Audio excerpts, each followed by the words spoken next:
You're listening to the Racking Roundtable podcast, episode number 55. I'm your host, David Oria, and I'm here with my co-host, the myth and the legend. Man, this is Chris Agana. Anyway, our guest, I guess today was our friend Bernard Paraiso.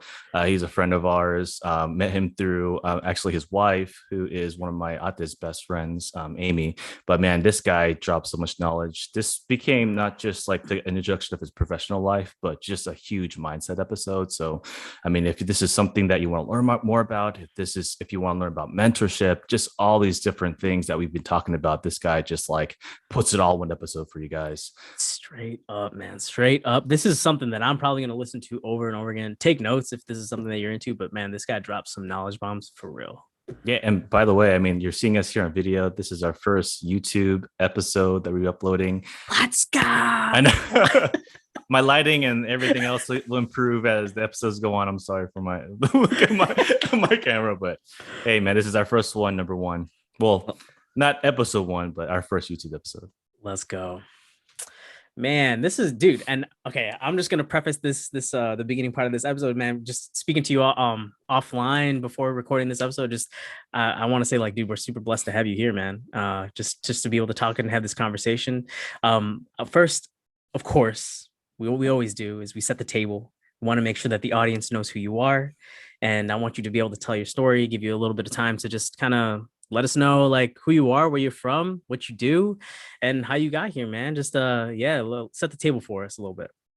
Wow. But yeah, before I get started, big shout out to these handsome gentlemen and the whole team. Thank you so much for having me. Honors definitely mine, and I definitely respect the platform that you guys have built so far. And yeah, hopefully, if there's literally any snippet or any piece of, I don't even want to call it an interview, but this conversation that we're having together that's of value, then for me, that's a mission accomplished.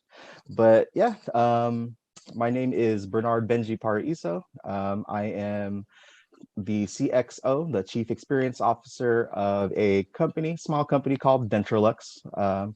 We're a digital agency that predominantly serves dentists, and that's how we deliver the smiles.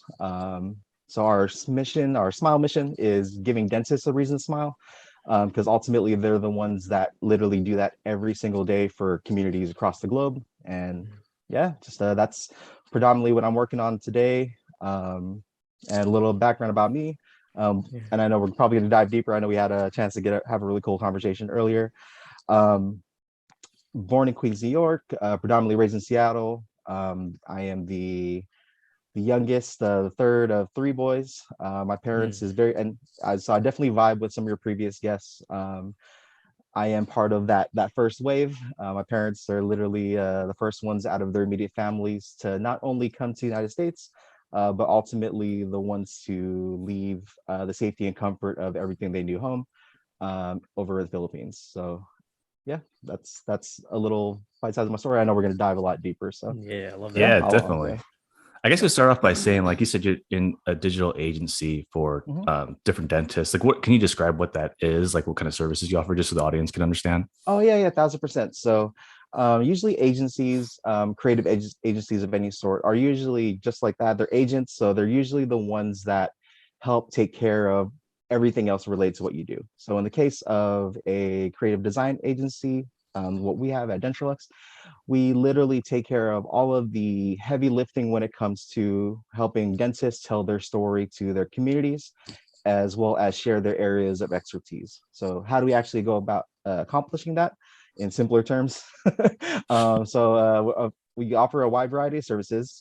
We do video shoots called live experiences, where we literally will fly a whole crew in on site. Yeah, internationally as well, but predominantly, especially all the craziness going on in the world, it's been domestically majority of the time. We'll have a crew come in. We'll literally interview and shoot a lot of behind the scenes B-roll. As mentioned, actually I haven't mentioned it yet, but I was an early adopter in 360 technology, so we'll take like 360 photos for the Google local listings, and then we'll actually help. Kind of like the show, right? That's why I really vibe with what you guys are doing. We do our best to tell the actual stories that are super compelling to the audiences that they serve. and help them bridge that gap in terms of getting people to care about what they care about. Dude, that's awesome, man. Yeah, but that's just one part of it. And again, I promise he asked, I don't want it to sound like some kind of commercial or anything, but I mean, it is not at all, man. But yeah, so that's one of the 2 core services that we have, which is the live experiences, which is usually that shoot on site. We buy the team lunches and literally just hang out and try to make it as basically capture the magic. It's almost like doing a wedding, for example, where you're literally a fly on the wall and you're just helping showcase that special moment in that particular party's life.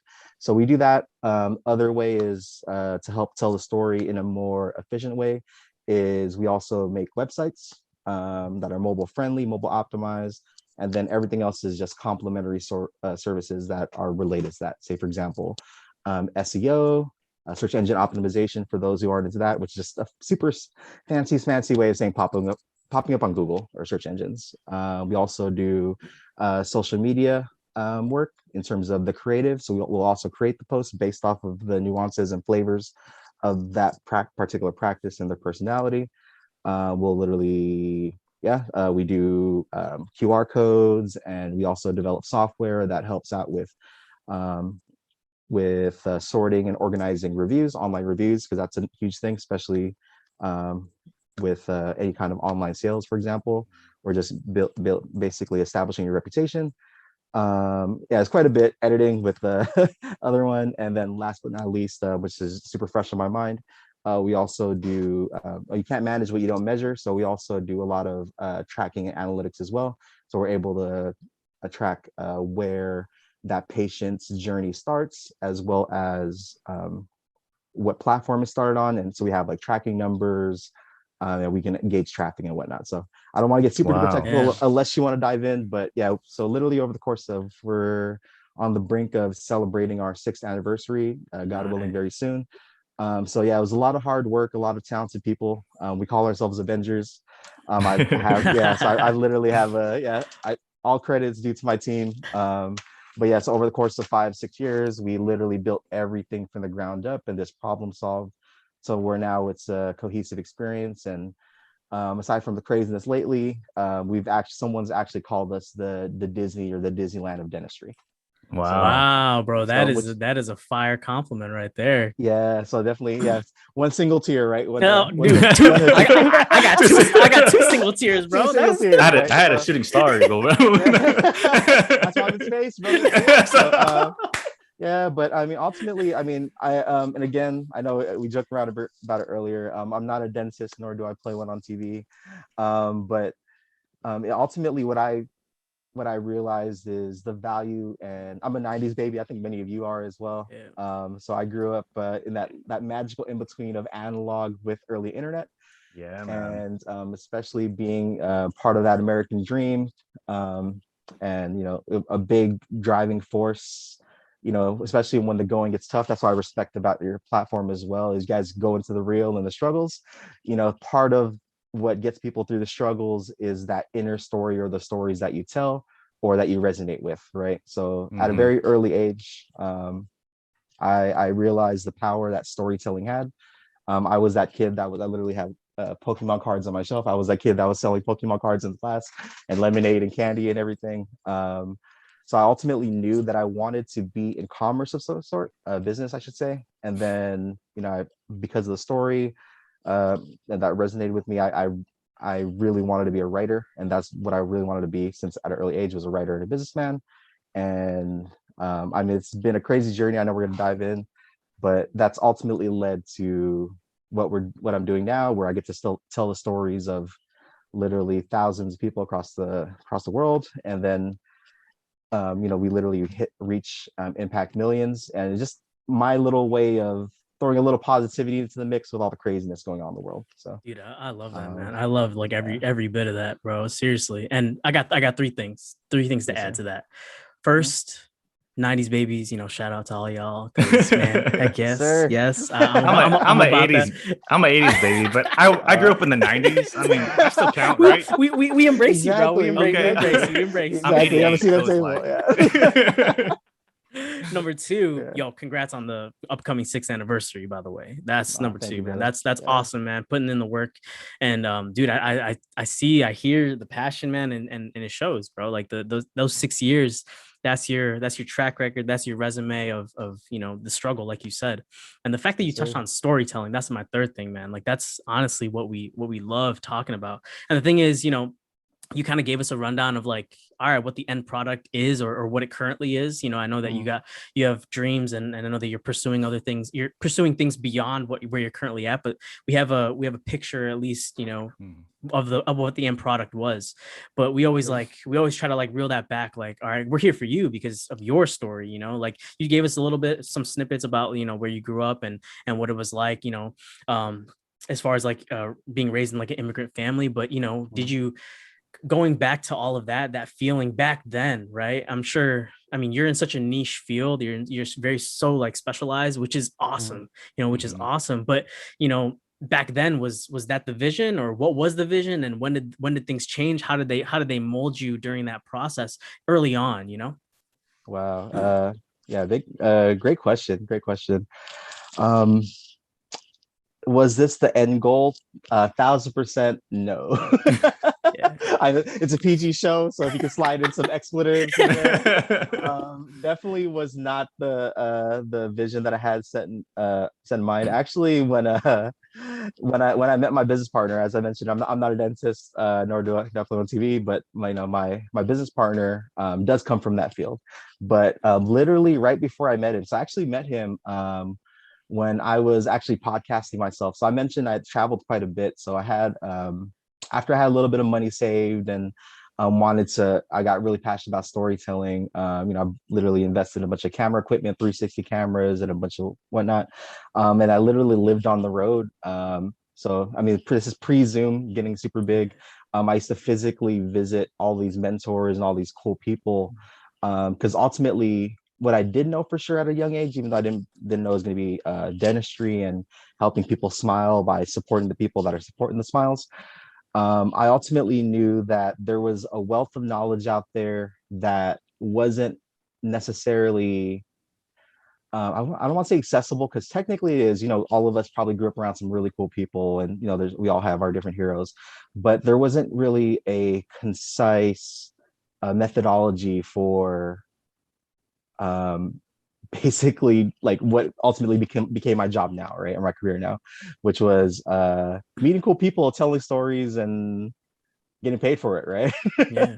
Yeah. Like just like with many traditional households, I was there's usually the stable career paths and everything. So that's one thing I really resonate with my parents is they were pretty pretty strict at times. I'm the youngest. I have two older brothers. They made all the mistakes, so they caught all the heat.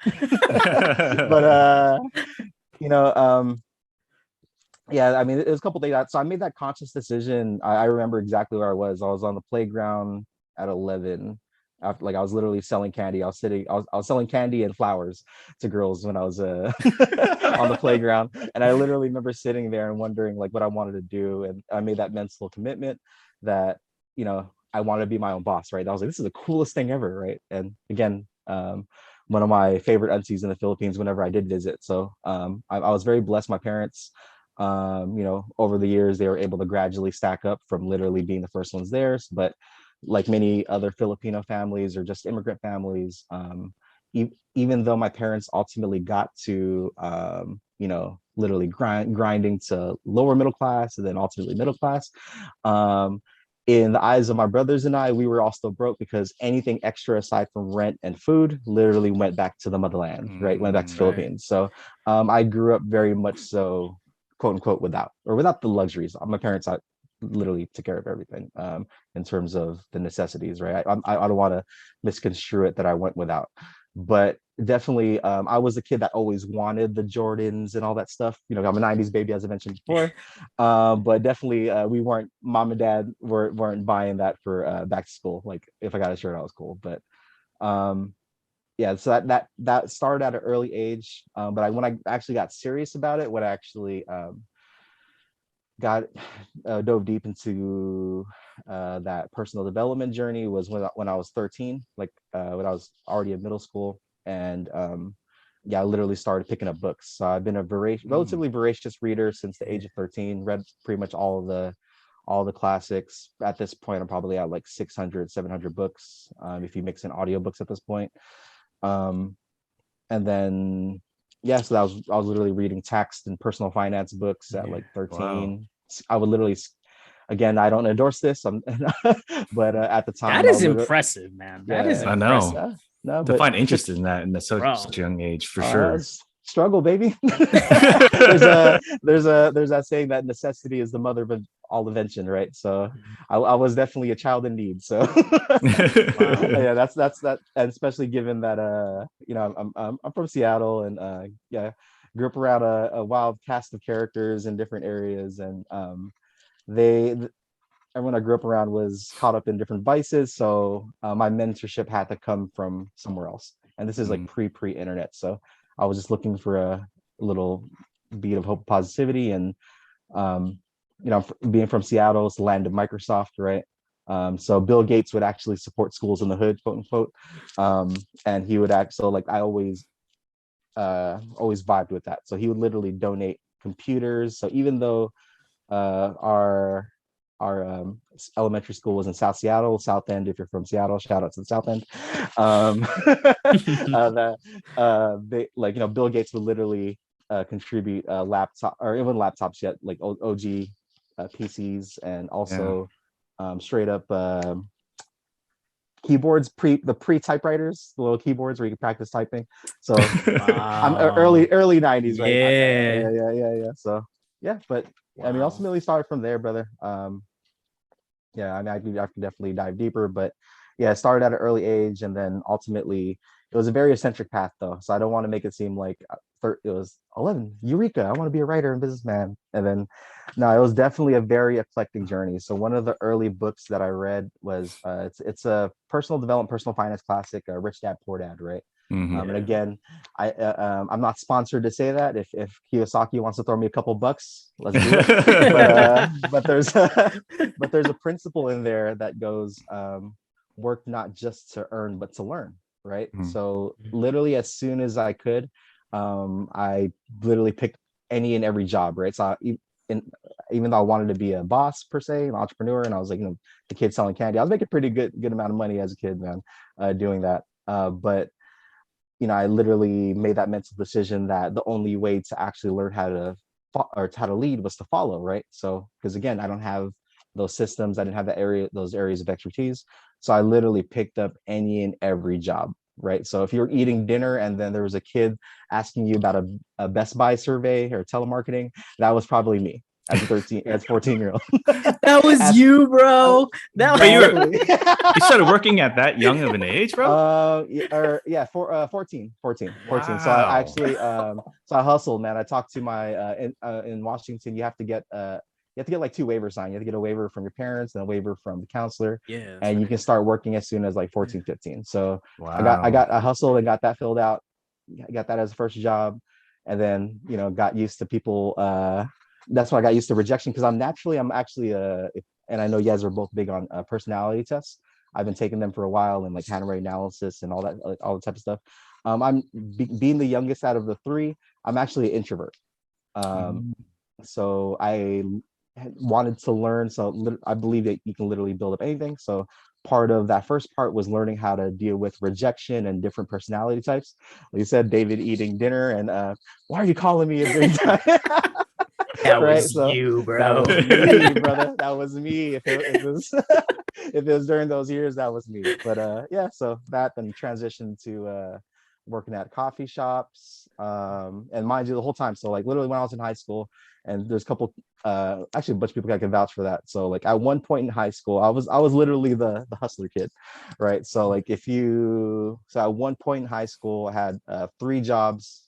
And I was technically taking college classes and regular classes at the same time. So and then so I was doing a program called Running Start, and at that point I was a young teenage boy with hormones. And I wanted to get a girlfriend one day, so I went to school for culinary arts. So I want to learn how to cook.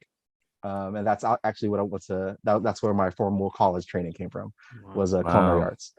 And then while working at a coffee shop, a print shop, and then literally a whole wide range of other stuff. And I also worked at again, it's not a sponsorship, but if they want to throw me a bag, I will happily catch it. There's a subsidiary of Men's Warehouse called K&G. Where they Oh, sell suits. bro, that's like the OG. You know what's up, brother? You know what's up. So yeah, that's so literally I got paid to make outfits and stack up my wardrobe. So Wow, that's Nice. where, man. yeah. So that's because I know a lot of the interviews that you guys have done. One thing that pops up is imposter syndrome, right? So keep in Mhm. mind that I wanted to be a entrepreneur at a very young age. So usually I was the youngest kid in the room, hence why I always had a notepad taking notes, but also I was always OA in terms of like wearing suits and whatnot, just so that way I kind of fit in the room, even if the suits at the time were like a couple sizes too big. Now I have happy husband weight, Dude, so I that's feel in that good. room. That's a good one. Yeah. That's a good one. Oh, I like. Yo, first of all, I want to just say like mad respect because I know Chris got a question, but Oh dude, I yeah, just want yeah, to say yeah, of like course. mad respect for the hustle. Really, Yeah, really, that is, yeah, dude. That stuff's inspiring, bro. Like even to me, yeah. man. Like yo, killing that at a young age. But yo, Chris, go ahead. I just had to pay my respects. I had to pay So I my have a respects. question, but Nah, nah, I'm also here, you guys. Yeah. also a comment is Yeah. I do notice every time I see you when I go out, you're wearing a jacket, bro. You're wearing a jacket right now. So that explains a lot, man. You probably got a lot of free Yeah. jackets somewhere. And I was kidding.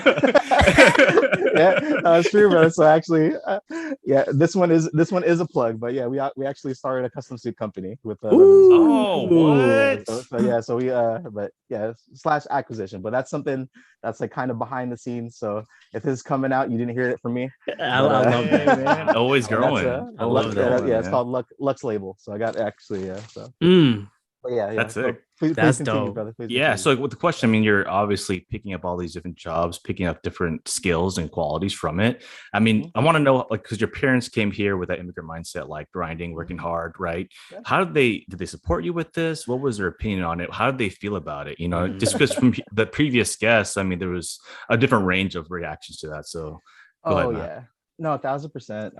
And again, I think by this point, remember I'm the third wave, so Third wave. my parents like celebrated the Olympics because me and my brothers are all 4 years apart. So I have two I have two older brothers.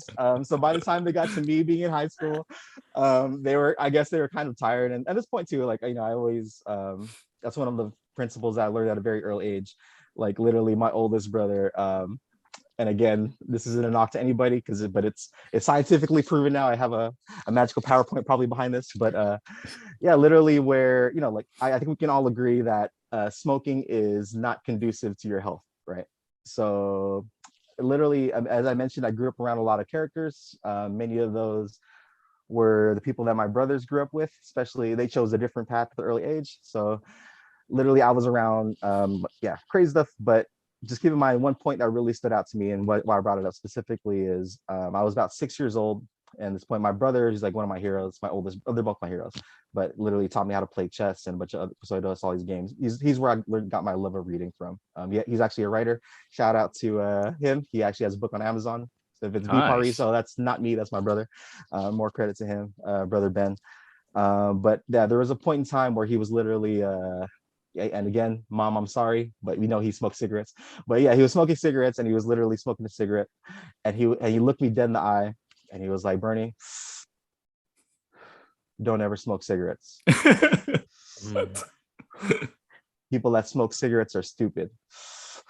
I was like, you're smoking a cigarette right now, right? And Right. he literally, yeah. So, but why I bring that up specifically was, you know, there's a concept called annexing, right? Where you learn from the knowledge of others, right? Learn from the Mm. mistakes of others. So fast forward, so by this point, my brothers have literally made every type of brothers. I won't single who it was. No recollection of the events in question, right? But literally, they got in every type of trouble imaginable. Imaginable, man. I don't know how they're still alive, but yeah, imaginable. So by the time I got to high school, and where it's time to choose careers, um, my parents are already tired at this point. But again, because I was a relatively good kid, never got in trouble for anything, never got caught for anything, um, they were actually pretty supportive, right? But Wow, initially, because nice. I was a reader, they wanted me to be they just wanted me to finish school, which I completely agree, because again, that was the point of reference for them in terms of what brought success, right?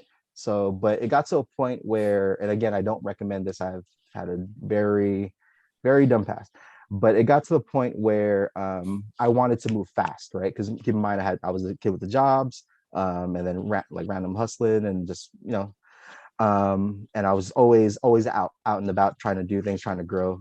So they always saw me reading and doing different stuff, but mind you, they never gave me money for books.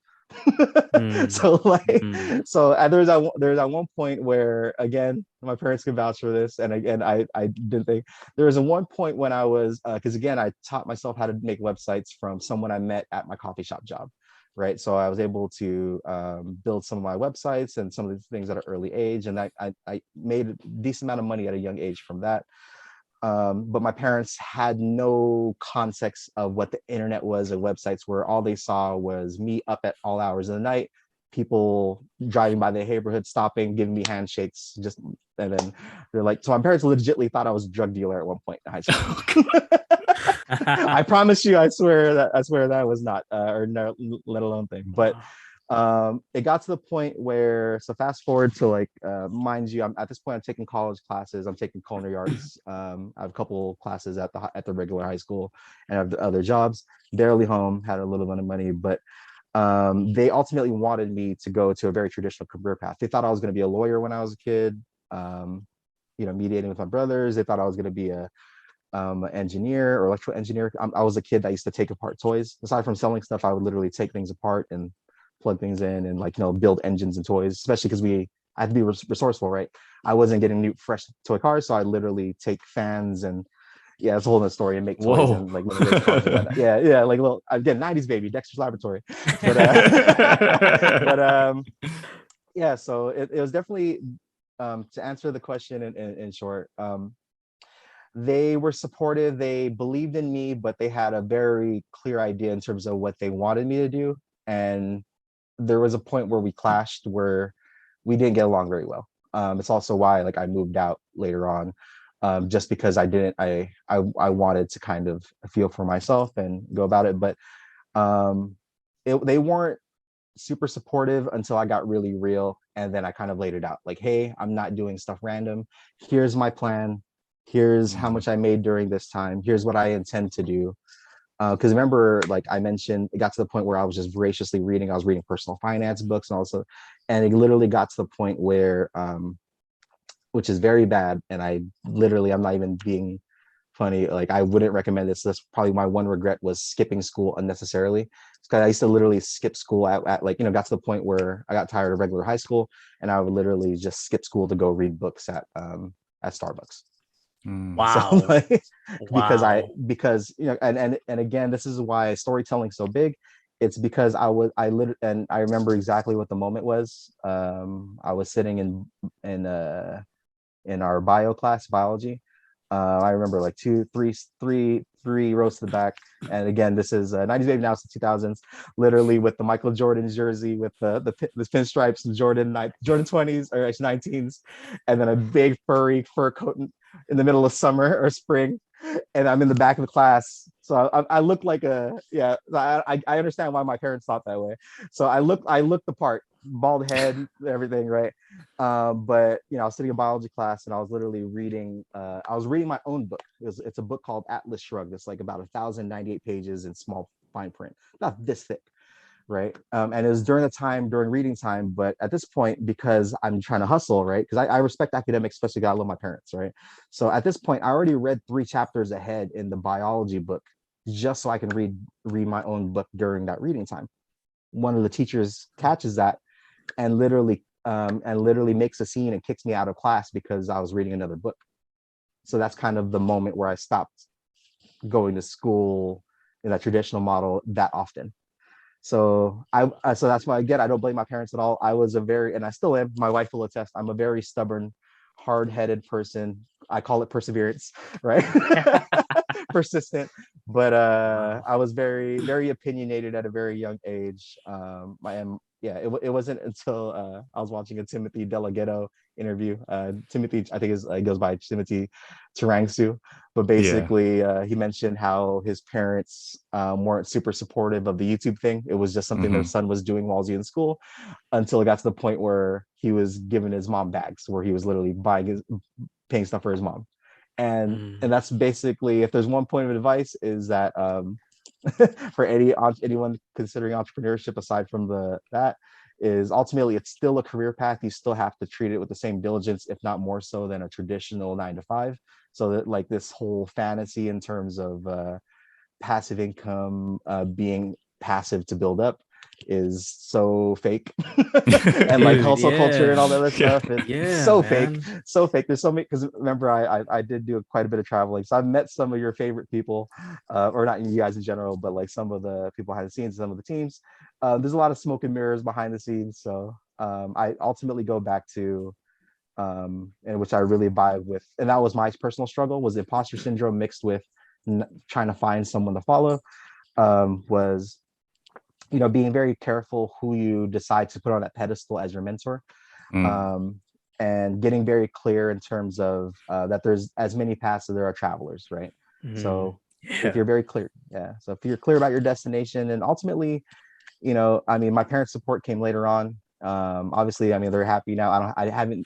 My last frontier is blessing them with a grandkid. I'm a married man now, so that's the last frontier. Is that, and then and sprinkling on top of the retirement. But aside from that, like they're happy campers. But yeah, there definitely wasn't a lot of support in terms of what to do, but they did support in terms of kind of letting me do my thing, Some Mm. even though they're. sometimes that's the best though, man. Honestly, I'm gonna Mhm. say that it's like sometimes that's the best thing. You just let, even if, especially if like, so one thing that's like really resonated with me is like, you know, no one's gonna no one's gonna understand your vision if they don't understand your mission, or no, Mm, no, you know what I mean? So it's like sometimes if like they don't, like it's okay. They'll just like leave me alone. I know what I'm doing, right? Like let me yeah, just do my yeah, thing.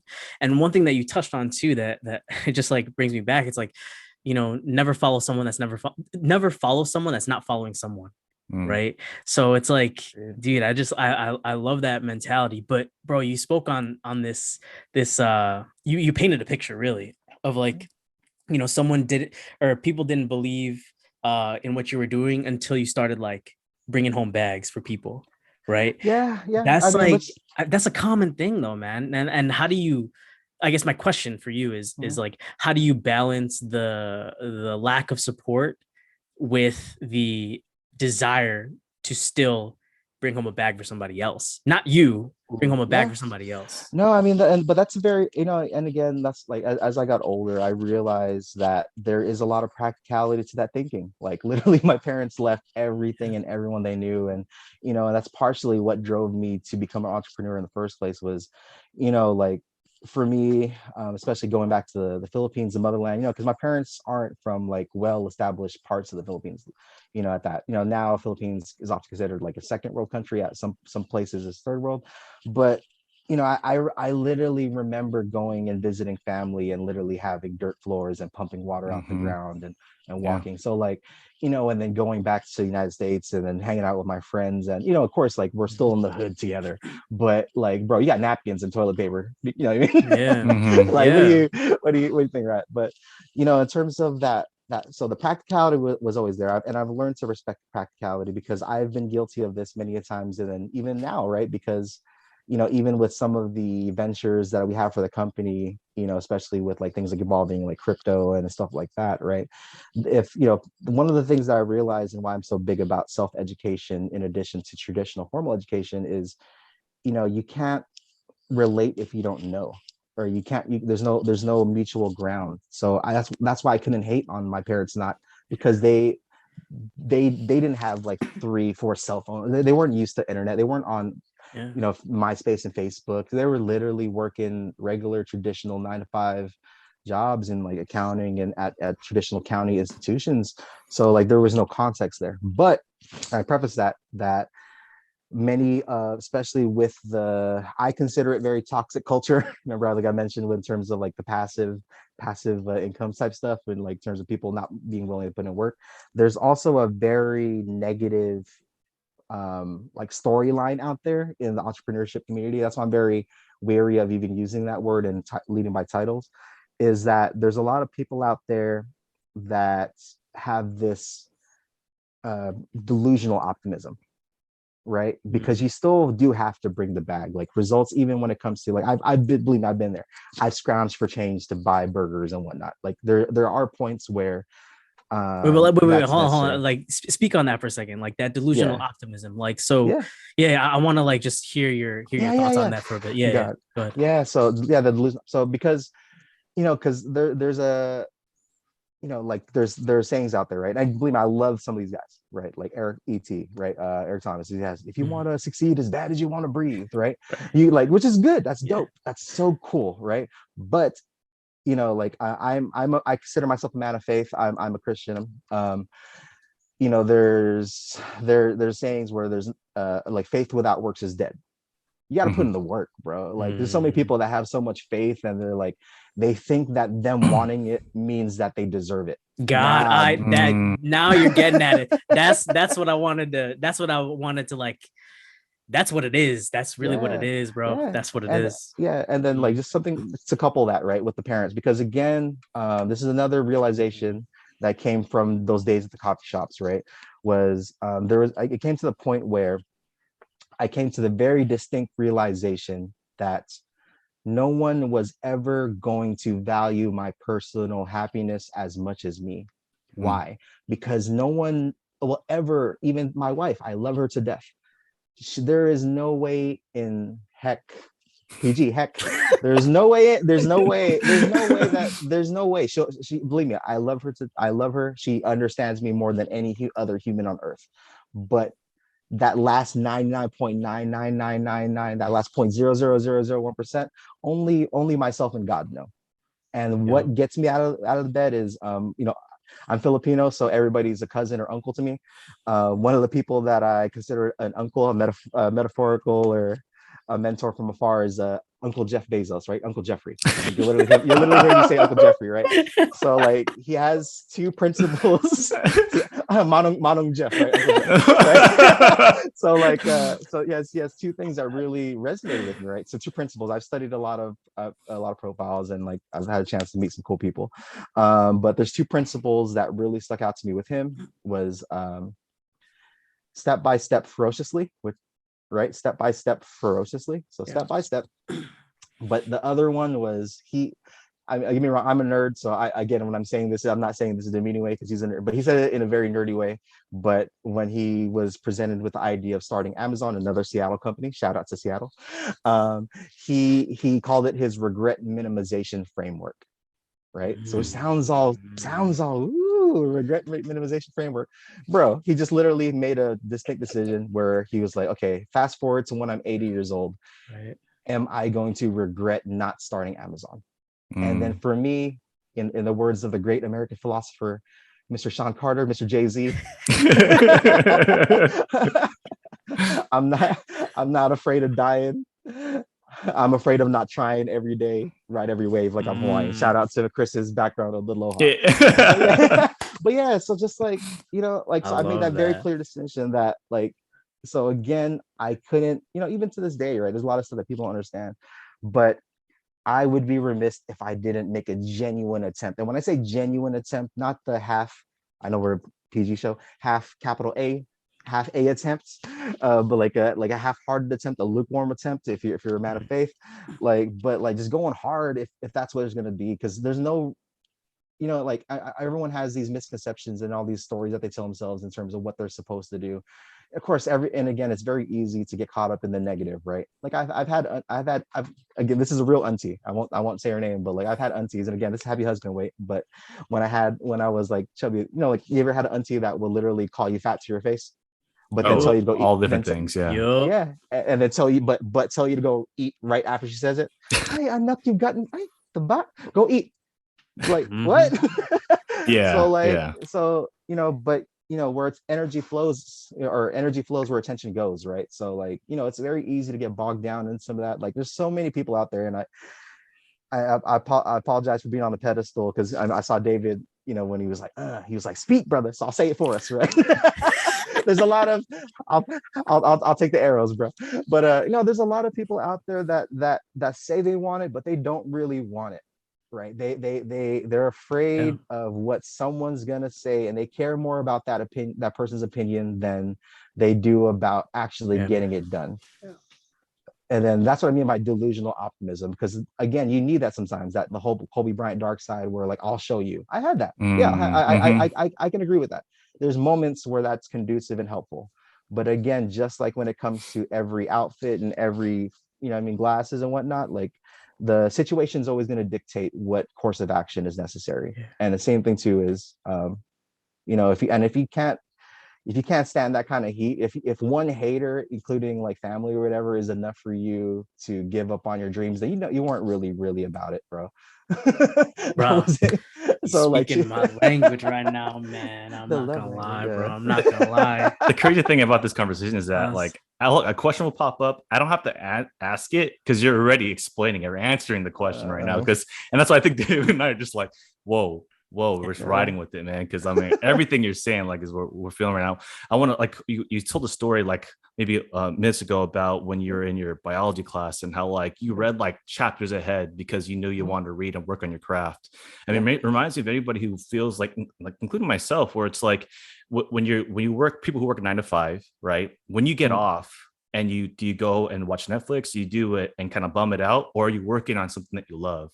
And there's a quote that I heard where it's like, you don't lack time, you lack discipline, right? Because if you really want that, you're going to take as much time as you are awake to work on it, right? And that's why I worked on that. I felt when you told that story, and also when you said, like, as far as being careful not to put your mentors on pedestals, different people I've looked at and saw success through has changed. The pedestals have changed, have shifted. So that's what we want people to keep in mind, is that, we encourage people to look for mentors, reach out, but know that it's okay if how you think about this person changes, right? Because your values may be totally different once you find out who this person is, right?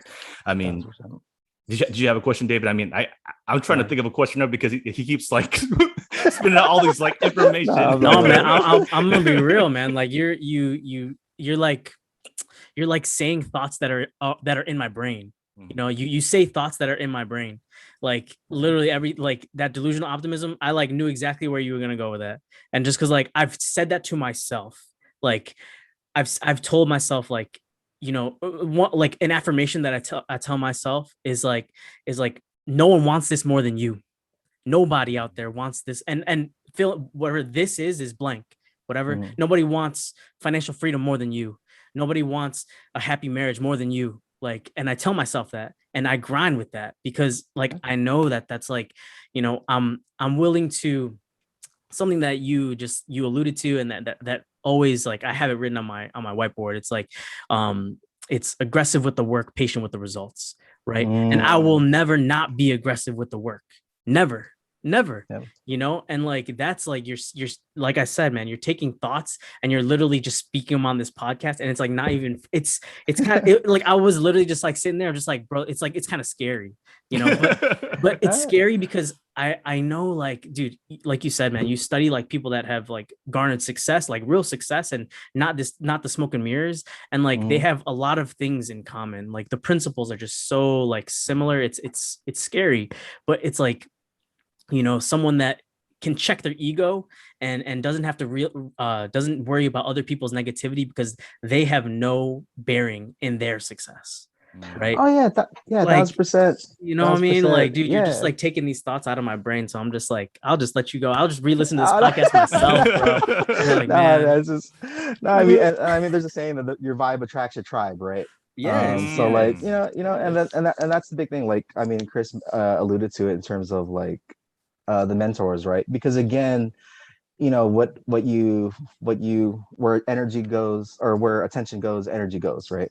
So like, if you're focused on, and again, that's why I love what you guys do, and I love how one core thing, shout out to you're the personal how do you say it, the storytellers, personal storytellers. Yeah. So like, that's one of the big reasons why like I wanted to do the show so much, because I rock with that, because that story that you tell yourself, and also what you choose to value, is going to be your guiding compass, right? Because again, you have to fall in love with the journey, man. Like I would do this if it was for free, and I have, like, especially building a company, bro. Like there's, yeah, I mean, especially, I mean, with the point that we're at, like my wife can attest, like there was moments where I didn't get paid via the company, and like again, leaders eat last, because that's the whole thing is like there's a like I actually met like Chris a while back hooping, right, playing basketball. So like he's not my favorite coach, Doc Rivers, but there's a concept that he popularized, which is, I think it's I don't want to mispronounce it, but the concept is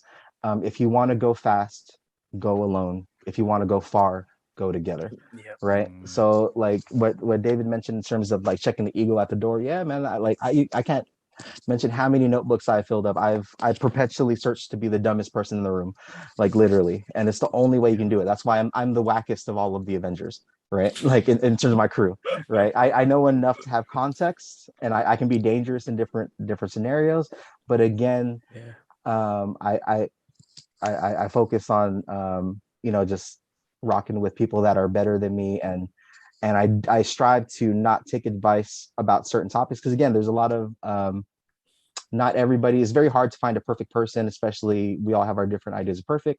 So one thing I would be really, really adamant about in terms of sharing is like, hey, and it's a Bruce Lee principle in terms of taking what works and then getting rid of what doesn't for you. So like, and one key point of advice is I've wasted many a times on this entrepreneurial journey. I've given my loyalty and time to certain scenarios and certain people and certain organizations, etc., for longer than I should have. And the big part was coming to the point where not taking advice from people that you wouldn't trade places with in that regard. So like, and that's a very big thing. So free, there's my brother, and again, my brother, I grew up around a lot of military cats. So their saying is free advice is the worst vice. So again, you can pay dues and pay that way, but I would much rather learn and acquire knowledge, again, that concept of annexing from others' mistakes. And again, I would be very, very weary of who you put on a pedestal, and then and watch, again, going back to my brother's example of people that smoke. He was literally telling me not to smoke. So then, yeah, I did it because I saw that was a negative habit. And again, when it comes to just about anything, I would search for mentors and heed advice from people that you would change places with in terms of that particular area of life. But if I can add one more thing before in relation to that, because I know mentorship is like, that's one common question I get all the time too, is like, how do you find a mentor? So the thing is, most mentors, any mentor worth their salt is in the game still. So they're busy. So one very, very big thing I would do is suggest before you request, right? Because if you want to make a big difference, bro, like I can't tell you how many people are like, what book should I read? Right? But like, so what problem are you trying to solve? Or is it an identity thing? Is it a personal financial thing? Do you suck at sales? Are you afraid of people? Do you not listen enough? Do you talk too much? What are you trying to optimize for? I'm not that mentor for everybody, or this book might be that mentor. But if you're like, it's the same thing that people think, like, what are the top 3 books? And I'm guilty of this. Believe me, I've done this many times. What are the top 3 books you would recommend? But they'd be like, for what? Right? So the other thing that I would recommend in terms of the mentorship aspect is suggest before you request. So ask a very specific question, or just be cool, man. Like, be helpful. Like one thing I used to do when I was like, when I was on the little podcast circuit, and like, I remember I had a camera, was when I would go to all those little mastermind events, all the crap. That's not a bad word, crap. All the garbage you see on Facebook and TikTok and IG, Instagram, in terms of like these mastermind events. Some of them are good. Some people are solid, but a lot of it is actually, no, I don't, that's negative connotations, good thing. But a lot of it is fluff, right?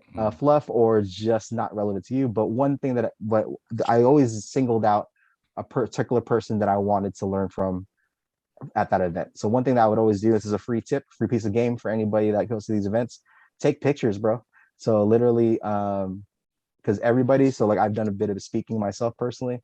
A lot of these speakers don't have enough footage of themselves on stage. Take pictures of them on stage from a cameraman's perspective, fill the frame, and then literally if you want to slide in the DMs, best thing is, hey so and so, hey David, hey Chris, I really loved your talk today.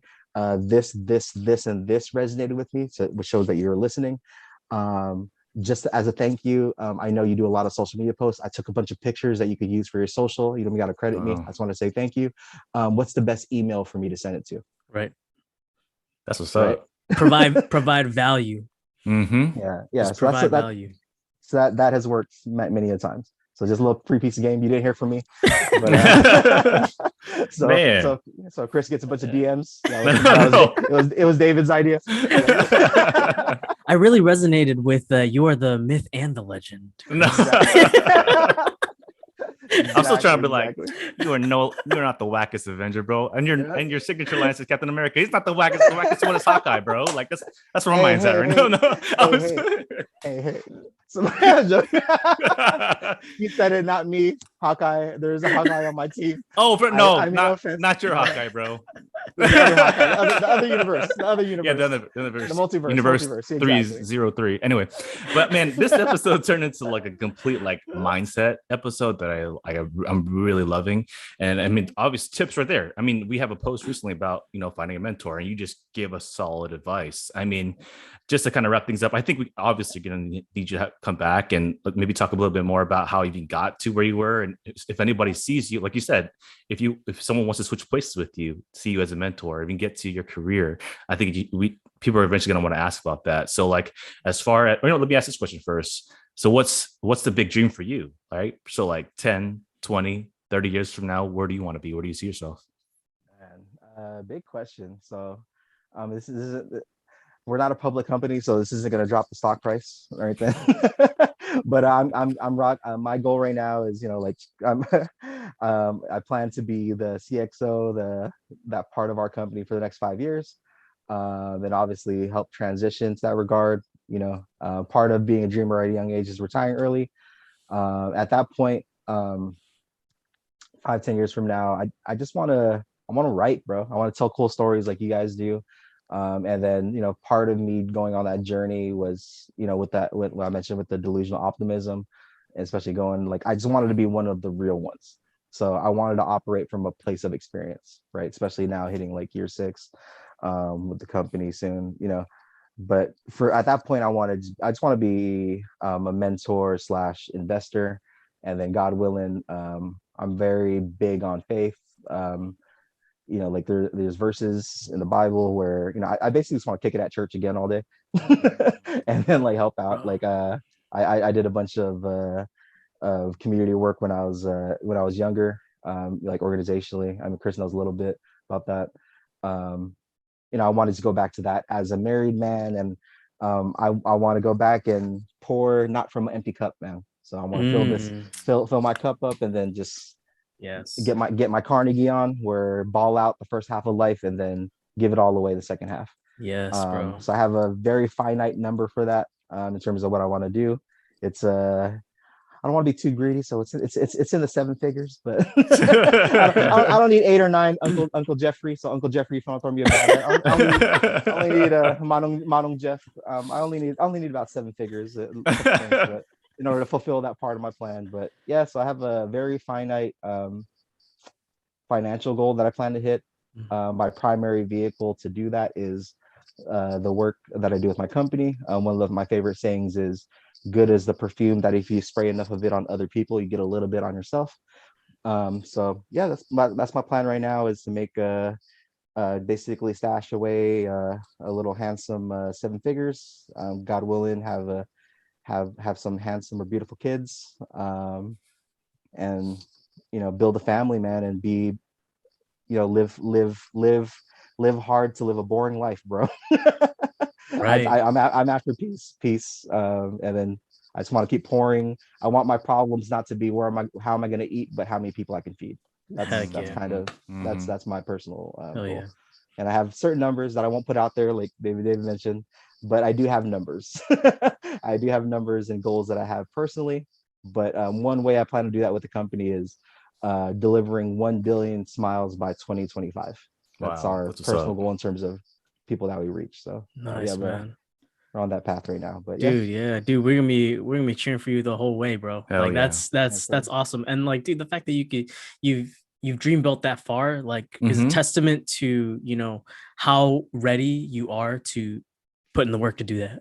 Right. So I just love to add that. But yo, man, like what Chris was talking about, man, like, if there are people out there that hear your story, that resonate with your journey, and want to connect with you, what's like the best way to do that? Like, what's the best way through social media, or however means that you want them to connect with you? Because I'm sure that this is going to reach a lot of people, and that people are going to want to connect, right? And what's the best way for them to connect? God willing, man. But would be subscribe to this podcast. Hey. Hey, you got a plug, bro. There you go, bro. Just before you request, bro. You gotta shoot the shots, bro. But yeah, just joking. But yeah, I mean, but I am serious though. Please subscribe if you haven't already. Every listen counts, right? No, 1000%, man. I mean, for that is, I mean, like, my favorite Tupac quote is, or just quote one of the great American philosopher, Tupac Shakur, is, I can't guarantee that I'm going to change the world, but I guarantee that I will spark the brain that will change the world. Right. So, um, again, I mean, in terms of reaching out, man, like, I am super more particular on my time. That's why I love doing platforms like this, and like interviews like this, and speaking now, just because it's the most effective uses of time. But yeah, bro, slide in the DMs, make it worth my time, man. Send me a screenshot Chris, and then send him a picture, and then Oh my gosh. call him myth and the legend, and then but seriously, no, seriously, email bernard@dentrolux.com. I'm getting better at email. I'm gonna get more active on IG, and I've been focused on building other people's brands and telling their stories for so long. Like, this year has been like kind of like going back into my bag in terms of the self-care, like everybody else. So checking on my bucket list, like, I got a chance to watch LeBron drop 63 courtside when he played Wow. the Warriors. That was on my bucket list. I did that. I was jealous, bro. I saw your IG. I was so jealous, bro. It's all thing, man. No, but just yeah, that's probably the best route. And then yeah, that's that. Just email, and then ultimately I'll jump on social. But yeah, DentroLux.com, Bernard@DentroLux, and then Bernard Benji across the board on social. And then I promise I'll get my ignorant on my ignant. I'll go back to being a influencer. You go back to my gangster gourmet and start cooking again. So I will be more active on social media platforms this year. But again, that's just to be funny. But yeah, if you want some real deal game, yeah, Bernard@DentroLux.com is the way to hit me. Ideally. Yeah. Bro, Thank you again, man. this was fire. Thank you, bro. I love it. I love it. Cool. I love it.